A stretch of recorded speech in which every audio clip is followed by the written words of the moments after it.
was sticky when I took the picture. Yes, I'm not. Oh, thank you.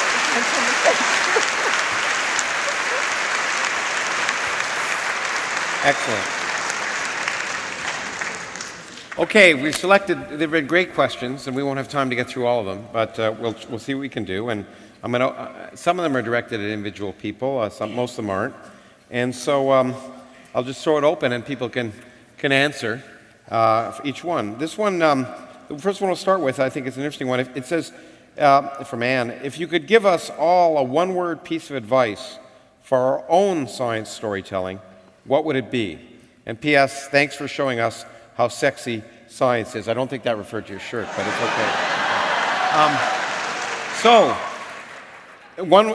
That we could probably do. One word, I guess we can go across, or if you want. You don't have to be everyone. Anyone want to give a one-word piece of advice? Yes, go ahead. Algebra. Learn algebra. Ooh. I got one word. Yep. I got one word. That one word is ambition. That is something not encoded by any practicing exam in the school system. Yet, in fact, if you look at the most successful people there ever were, they are not the ones necessarily who got straight A's. Those are the ones who had ambition, which overrides it all. Yeah, okay. I agree. It's a long word, but it's a good one. I would say passion.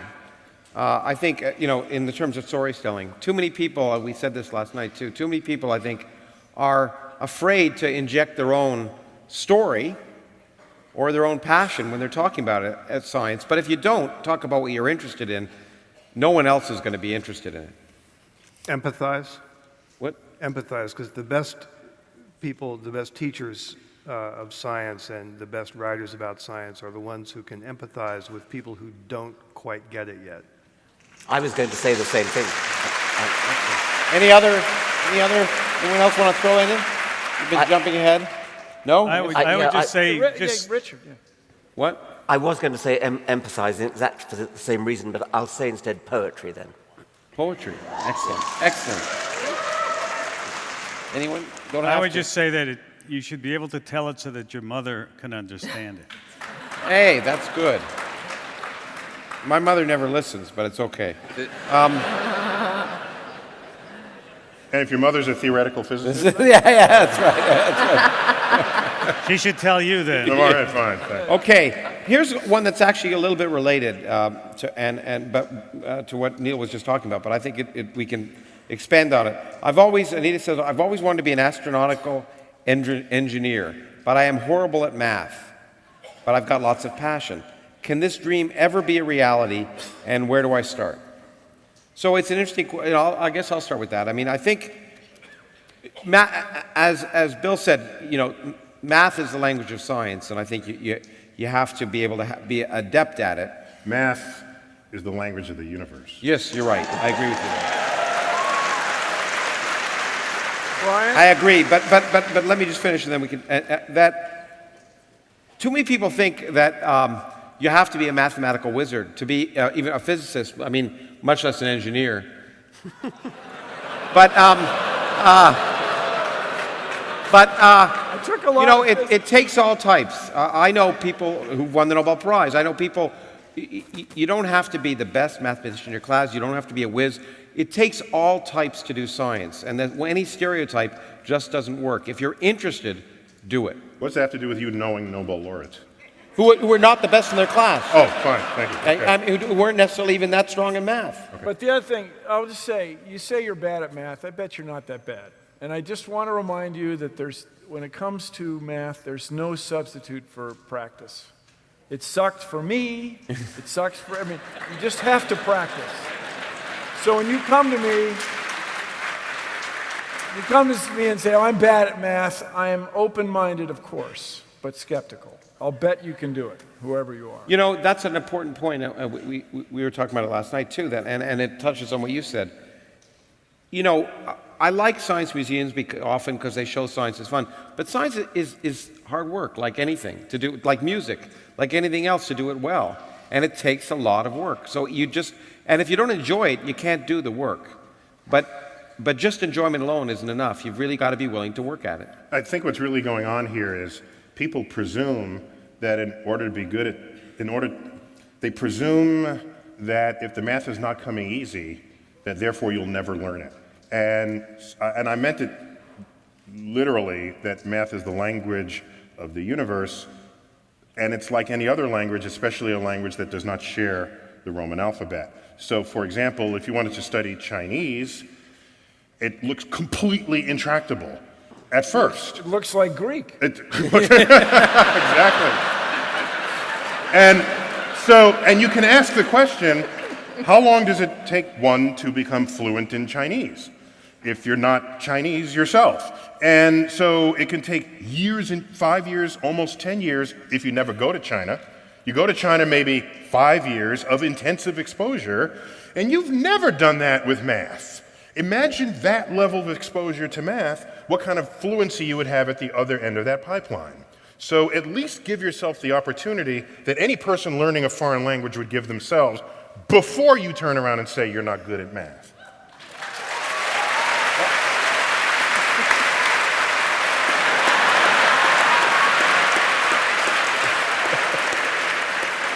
Brian, Get me started. yeah, you don't want to get him started. I know that from experience. You're a professor of math as well as physics, probably the only one on the table. Yeah, and the question that comes to mind for me is, how do you know that math is the language of the universe? I was going to say, what about the multi? The universe told me. Pretty good first approximation, I'll tell you. Now, Okay, we're could it now be- doing but science by before you go, revelation, Lawrence, but- before you go, I'm yeah. just wondering, because I have a question about this. Yeah.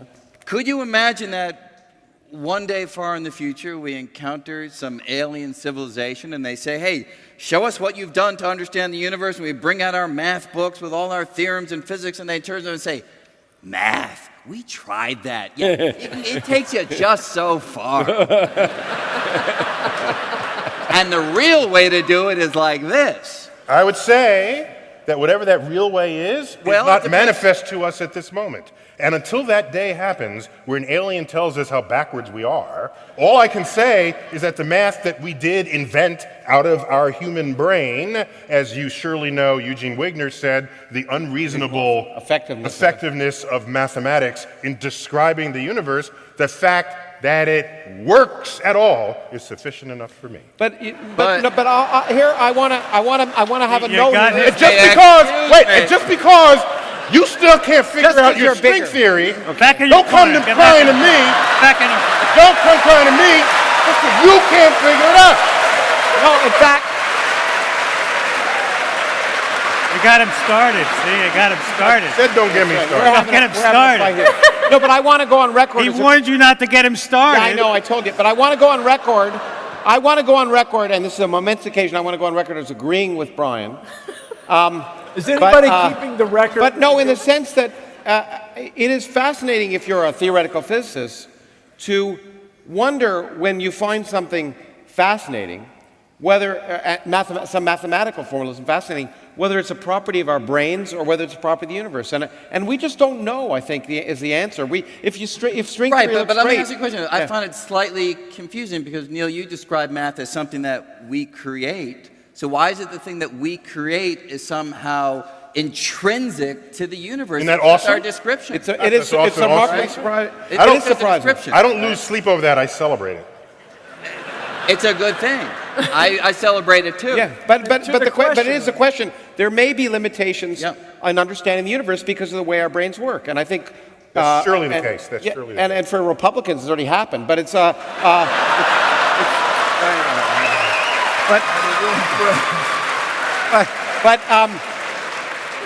no, but seriously, that's an interesting question, and we really have to wonder about that. And if you're again working as some of us are at the forefront of physics, you wonder at some point when it's going to end. It's some Republicans. Well, but to the questioner's question, I wouldn't worry about the possibility that mathematics is going to turn out to be ineffective in describing the universe and use that as a reason to not keep practicing. And press on. That's right. Okay, next question. Could be an engineering perspective. Yeah, no, there you go. Excellent. Next question from Joel. What do you believe or hope will be the most significant scientific advancement over the next few decades? And I know I have a pat answer to this, but I'll wait to see if anyone else has one. No? We don't Okay, know what okay. the next most significant scientific discovery is going to be, for crying out loud. Well, exactly. The point I always say, if I Why knew what are I would you eat- guing exploring Mars? What are you going to find there? We don't know. That's why we're going. Yeah, Crying out loud. great. And as a Wait. That's you not go fair. on. It's No, not- wait. No, there are two kinds of exploration. One of them is I have no idea what I'm looking for, but maybe I'll find it when I see it. Okay, Another tell me kind of Can't- explanation.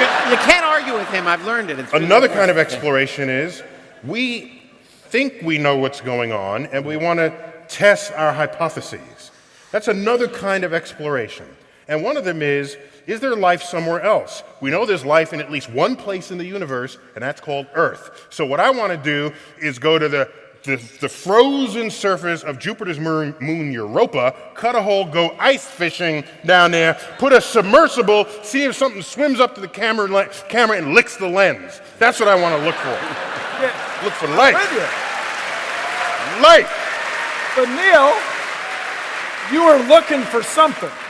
When was the last time you just went, I hope to discover something? No, you're always looking for something. No, but whenever we look not for bad. something, we are often surprised. And I think that the point is that if we really could anticipate the progress of science, it almost, in some sense, wouldn't be worth doing because it means we'd already kind of know where we're going and what the answers are.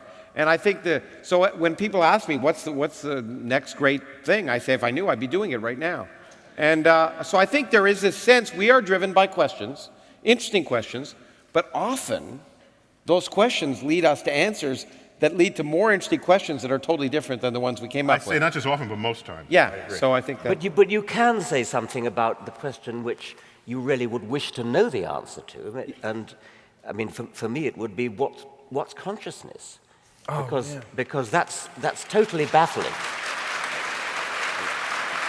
Richard, you know what I think? I agree.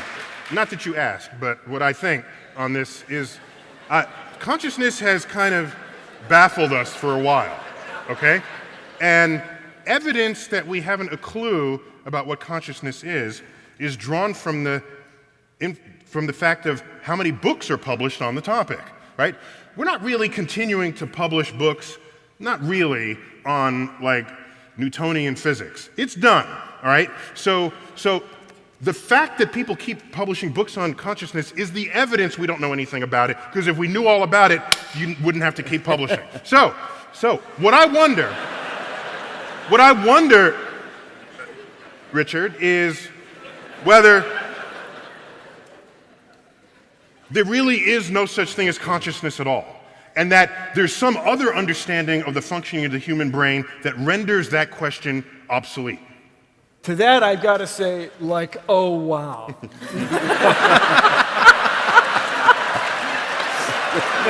Perfect.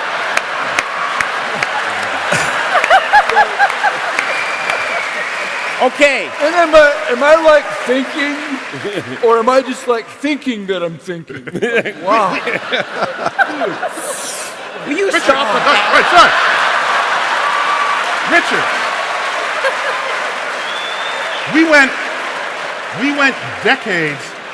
we went decades not understanding the precession of Mercury.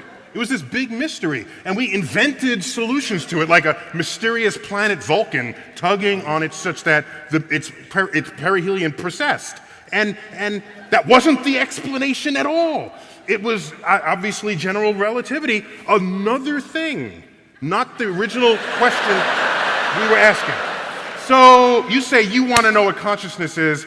Maybe that's not even the right question. How about this? What's the nature of consciousness? Excellent. Okay, let's move on.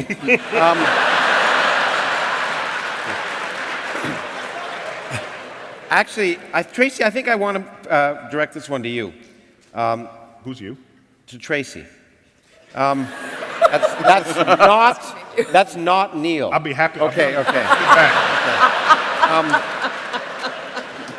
Okay, it says here, science has recently become somewhat trendy, popping up in the show The Big Bang Theory or in I Beep Loving Science on Facebook.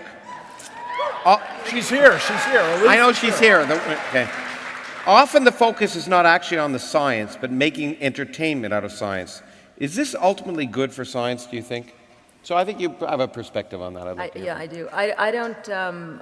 I don't think when it's done well, it's diminishing the science or the scientists for that matter. I think that what is really spectacular is when you can take high-level science and apply storytelling and all kinds of things that we know help people learn about a subject. I mean, we learned in, again, broadcast news. I was with ABC News for many years, and if anyone said, well, we must do that story because it's very, very important, we knew that was just death because, you know, eat your peas journalism or eat your peas writing, you know, you must know this because it's important, is just, it's never going to light a fire in people's imaginations, children or adults. So I don't think it's turning, you know, entertainment is not a bad word, as long as you continue to preserve and communicate the real stuff, the real science. And that's the philosophy we apply to this. We didn't want to do, nod to science and then go off and tap dance. I mean, it was really engaging with the material, but recognizing that sometimes this stuff is really hard. And you need to write it well, act it well, and produce it well. And I have to say, you do a great job of producing. I think you really do.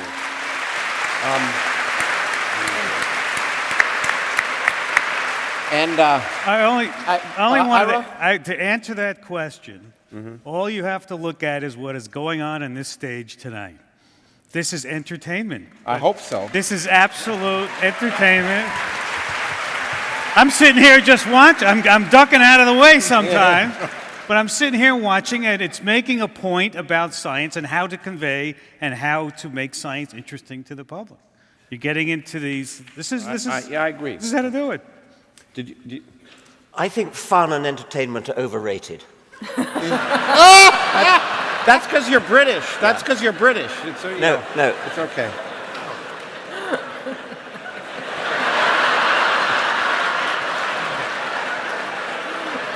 People are more alike than they are different. Science is hard, but it's worth it. It's fascinating, it's enthralling. But if we only talk about the bits that are fun and make bangs and smells and things, then we don't do science justice. I was once, we use the phrase dumbing down, and we mustn't do that. I once gave a speech at a British conference about the public communication of science, and I was ranting against dumbing down. And at the end, some man got up and said, "This is not an exaggeration, this is a true story." He said, "Maybe we need dumbing down in order to bring women and minorities into science." We're gonna get there because there are a few questions about that. In fact, That's why we fought a war to get out of England and start a new country.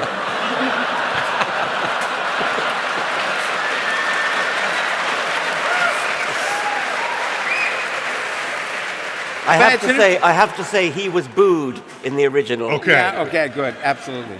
And we actually, speaking of that, we are gonna have Larry Summers here at one of our events next year, so you can ask him about that if any of you know about that. But anyway, the question is, the next question is: many of you are involved or aligned with the skepticism movement. How do you keep an open mind scientifically without using skepticism as an excuse for inaction? Can a person be a proactive skeptic? I think that's an interesting Are question. you kidding? I knew you So thought. I think, Lawrence, correct me, but people confuse, in the modern word that's been made up, is conflate the word cynicism with the word skepticism.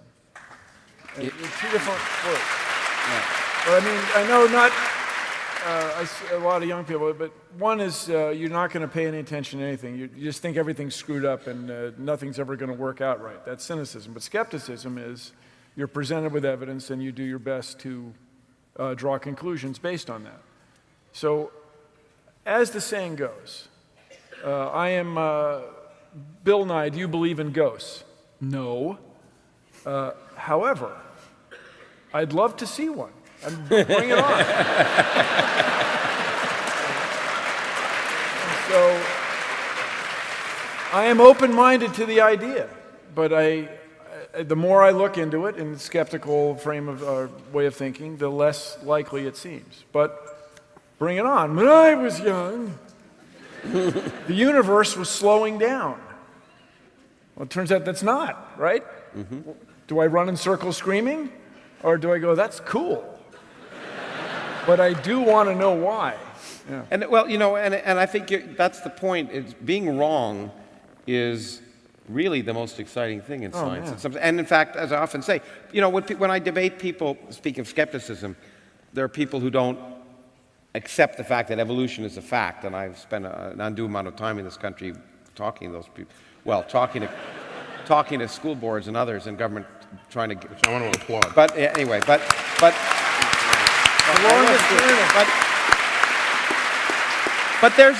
there's this illusion that we somehow have this pact that we shake hands when we get our PhD. Evolution, can't question it, and we want to be right. And the people don't understand that the way to become successful is to prove your colleagues wrong. That's the way to become a well-known scientist, is to make a discovery that proves wrong. So if there was something better than evolution, if it didn't work, Richard would be the first person to want to try and discover it in a sense, because it would mean we'd learn something, right? Yeah. Yeah. Okay. I think we can add something to that, which is that there's an attitude in the culture that says that everybody's entitled to their opinion, and you've got to respect their opinion. No, you damn well haven't got to respect their opinion.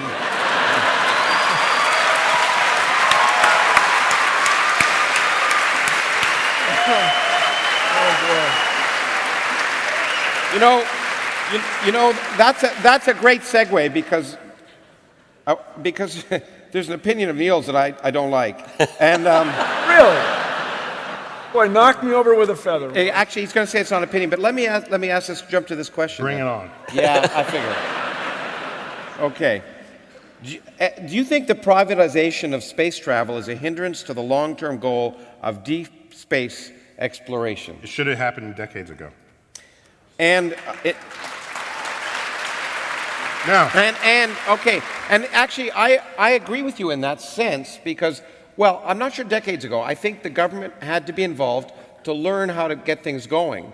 I don't think decades ago we knew how to go in and out of low Earth orbit since Exactly. 1962. That's right. So that's decades ago. That's right, and that's not deep. But that's not deep space exploration. But I think you're absolutely right. The private industry is a perfect place to do low Earth orbit because, Yes. And not NASA because it's boring and dull, and it's. yeah. No, you can generalize it. It's not simply that private enterprise is for low Earth orbit. Private enterprise is for anything where the risks have been pre-assessed Yeah. by the government investment in the frontier, which is why I think where NASA should live, on the frontier, on the moving frontier, and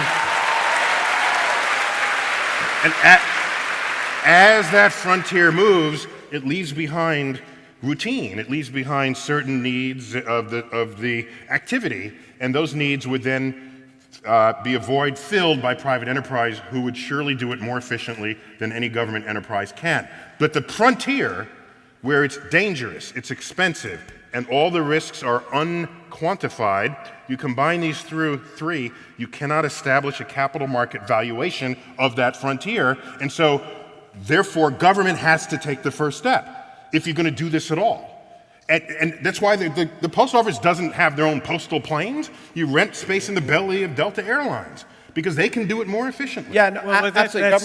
that's true of all science. Medicine is the same way.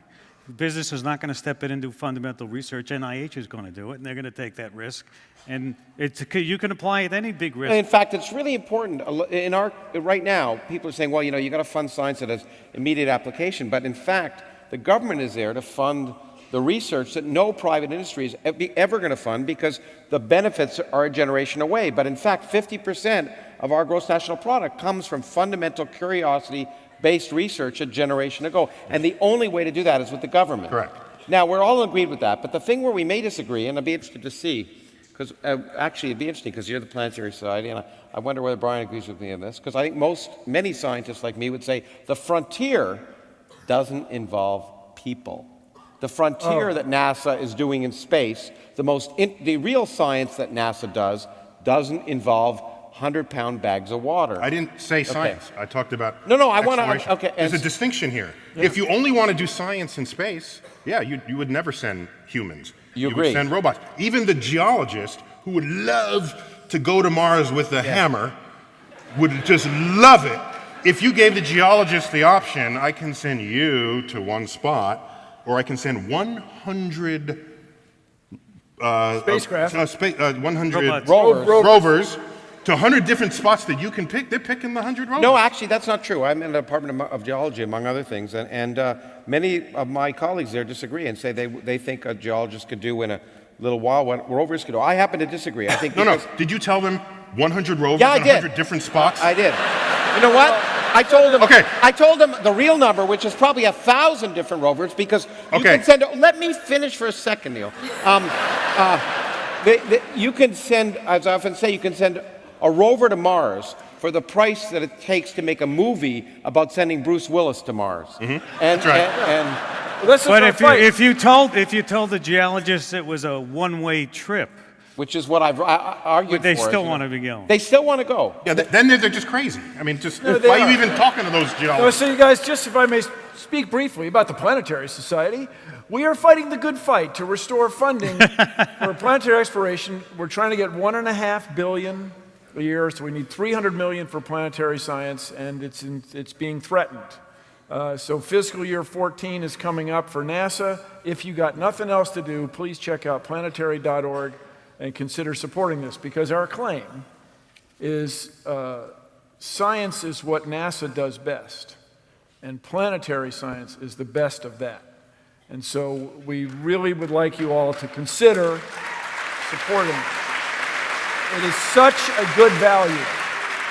It's such an amazing value, so consider it. And by the way, it's been estimated that what the rover does, built by our very best rover engineers, driven by our very best rover scientists, rover drivers, who are influenced by our very best scientists, what that does in a week, a human geologist can do in about a minute. Yeah, but Yeah, I agree, So- but the no, human so geologist there's the cost. is not going to run to 100 different places on the planet. in fact, actually, the human geologist, I think, most often is not going to make it alive to the planet. Well, I mean, so on and so on.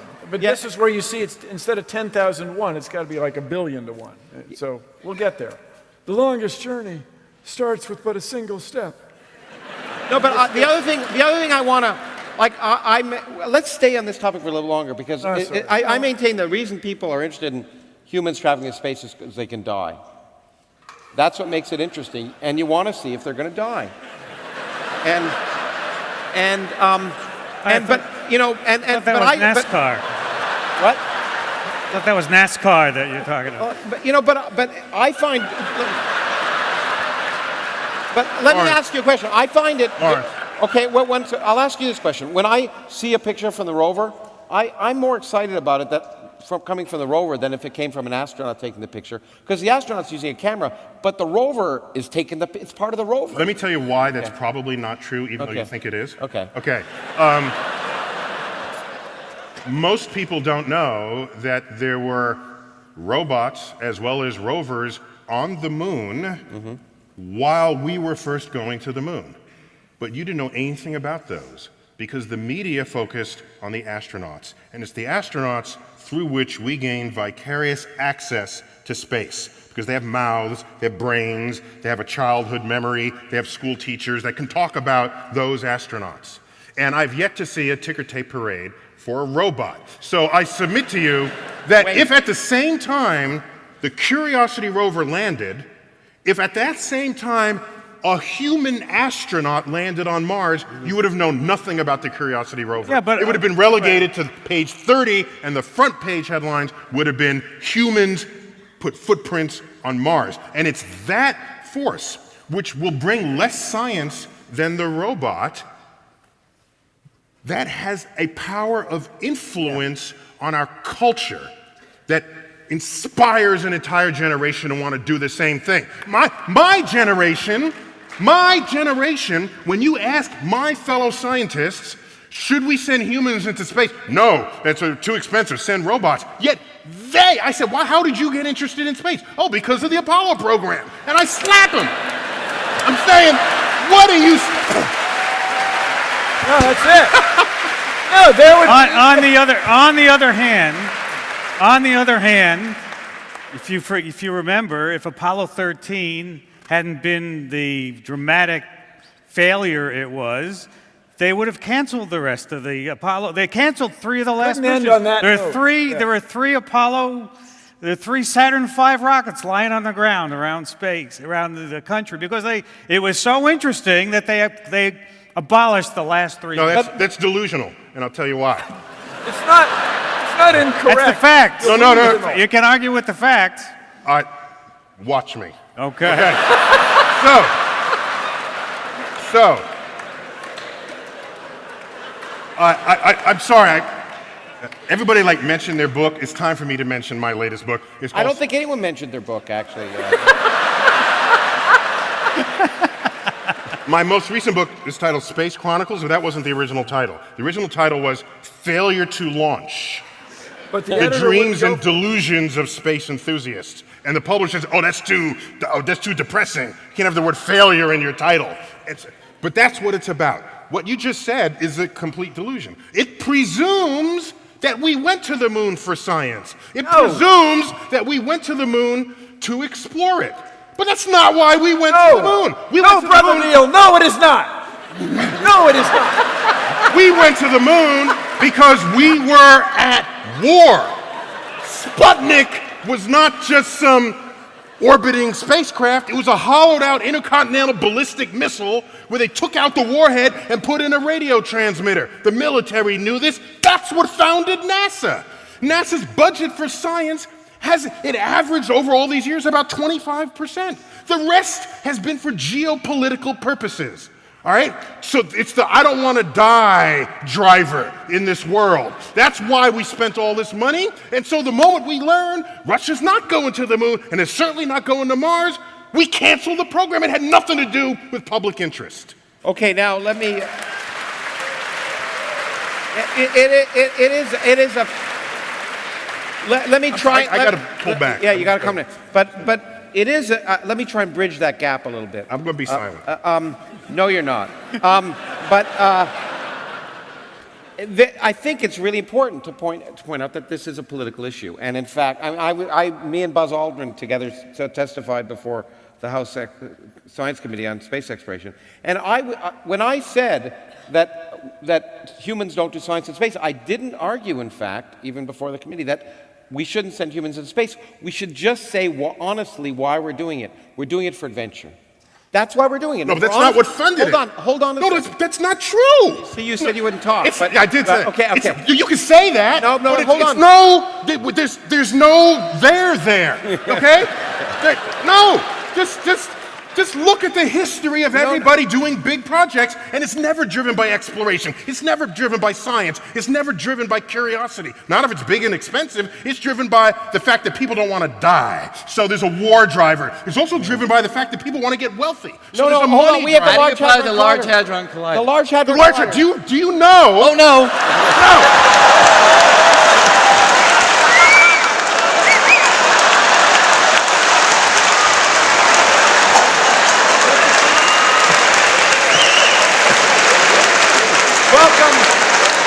Just proves my point.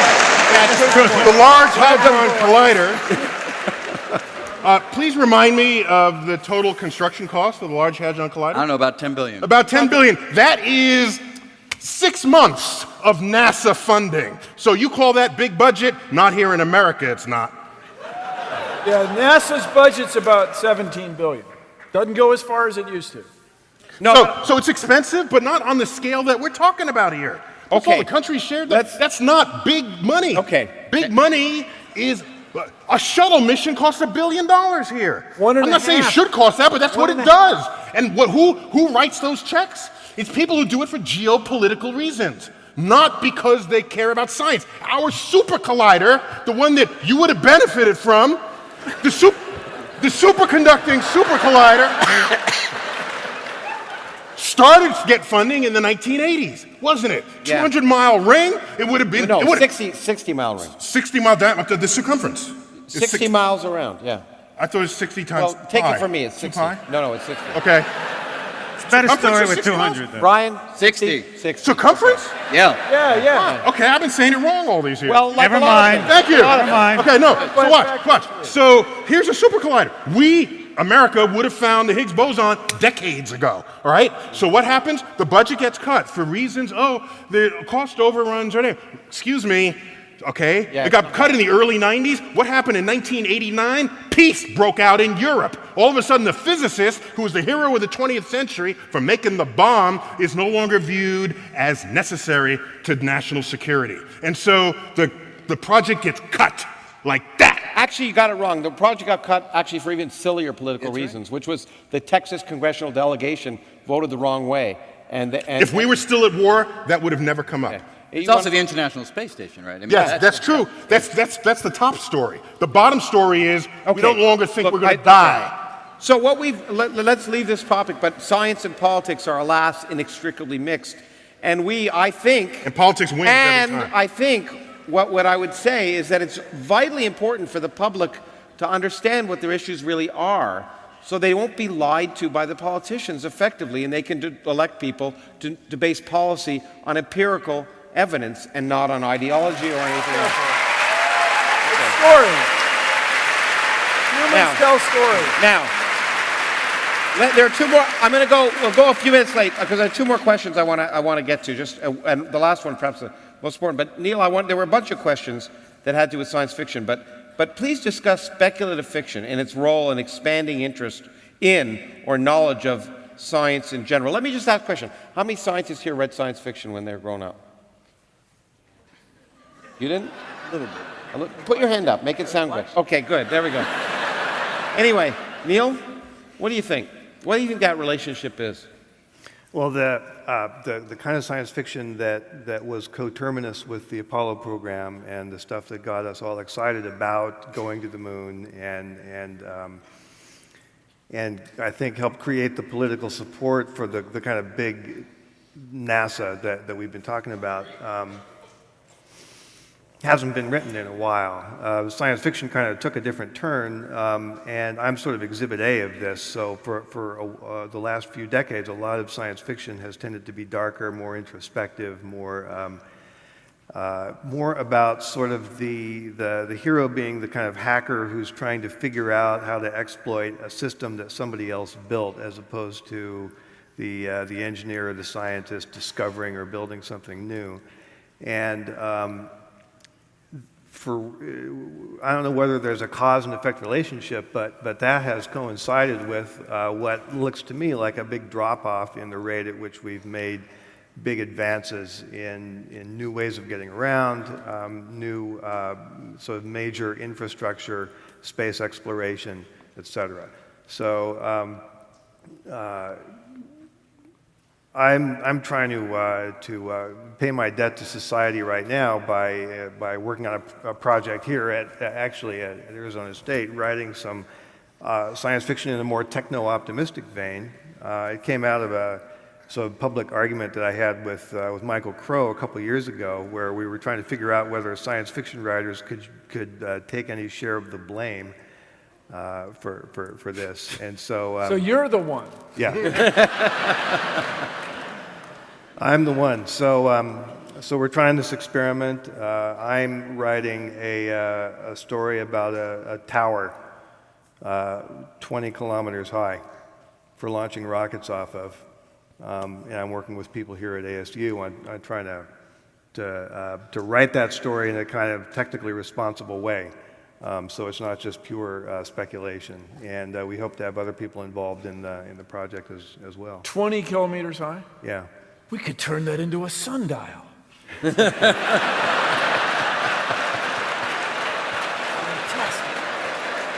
Oh, the But engineers. here's the thing. engineers. Well, here's the thing. For me, I am of a certain age. For me, it was Star Trek. Yeah. And the thing about Star Trek, I can't argue with that. well, I mean, there's technology. Everybody speaks the same language generally, and they beam up and down, which is a huge shortcut. But it was this intensely optimistic view of the Exactly. And so what I'd like you to do, science fiction guy of the future, is I tell you guys, if you want to worry about things, we are living at a great time. I mean, we've got this worldwide economic crisis, we got human immunodeficiency virus, we've got all kinds of diseases that are resistant to our things. We have what used to be 1.5 billion people, now it's going to be 12 or 15 billion people. And really, everybody here, climate change is the thing. But what if we had an optimistic view of the future where we come up with new technologies, new social structures, where people get along and address climate change and improve the quality of life for everybody? I would love to have that. Yeah.